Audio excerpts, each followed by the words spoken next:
The SVD-185 gouge jig creates an axis of rotation that is at an angle to the shank of the tool being sharpened. The angle causes the tool to move in an ellipse rather than a circle as you rotate the tool. The angle between the tool and the axis is adjustable.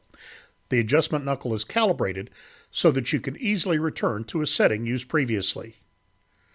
By varying the amount of tool protruding from the front of the jig, the angle between the axis of rotation and the tool, and the position of the universal support relative to the grindstone, you can create a limitless range of profiles on wood-turning gouges. Before we get too deep into how to sharpen a side grind, let's go to the lathe and see why we want this shape in the first place. The idea behind a side grind profile is to have a larger cutting surface to present to the turning stock.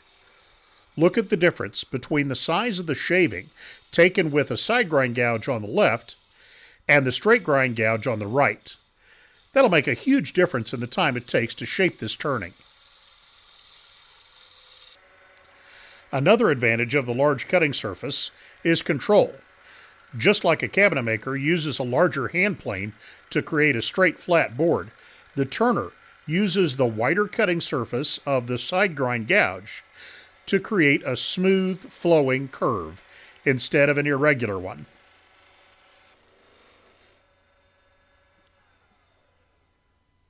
Now that we know why we want our tools ground this way, let's take a look at how to maintain that shape easily and accurately.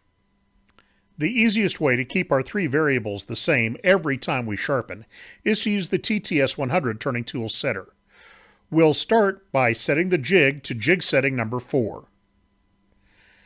Next, we'll set the protrusion to 65 millimeters using the TTS 100. Last, we'll adjust the universal support until the two buttons both sit on the grindstone. That will give us the same angle even as the grindstone wears. Now just start the Tormek, hold the bevel against the grindstone, and roll across at a consistent, even pace. Notice that I'm going from where the tool is just level with the axis of rotation to the same point on the other side. Don't go below the axis of rotation or you'll pull the edge of the tool inside the flute.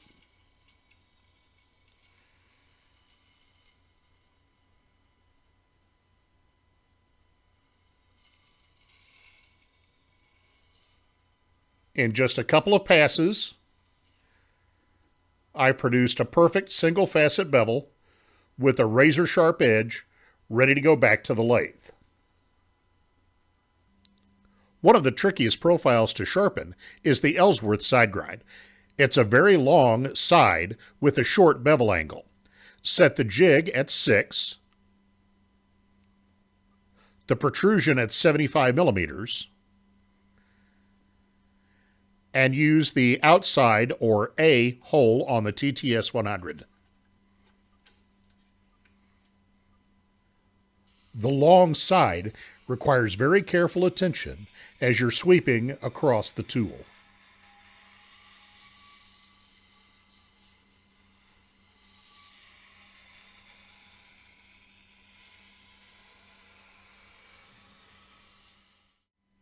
If you have your own custom profile that's not covered by the TTS 100, you can still get that same repeatability. Just make a custom stop block to set the protrusion.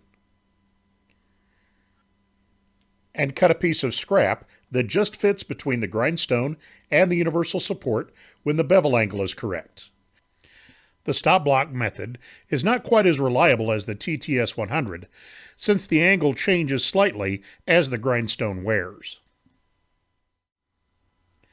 So far, we've been looking at sharpening tools that have already been ground to the proper shape. When shaping a tool to a side grind for the first time, work on the sides first, getting the bulk of the material removed.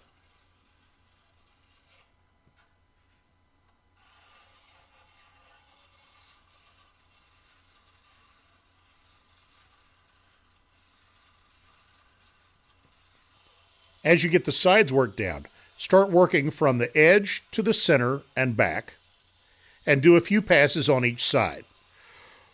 Watch carefully and make sure that the line blends smoothly from the back of the bevel to the center. Last step, start making smooth, even passes all the way across, just like we do when we're sharpening.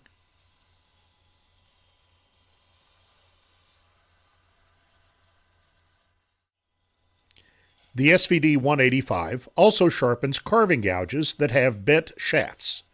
It takes a little experimentation to find the correct settings, but once you do, you can use them for the life of the tool.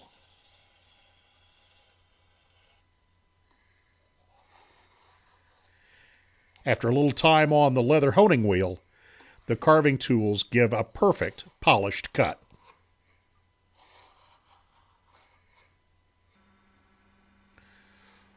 Woodturners around the world have discovered that the side grind gouge dramatically improves their turning.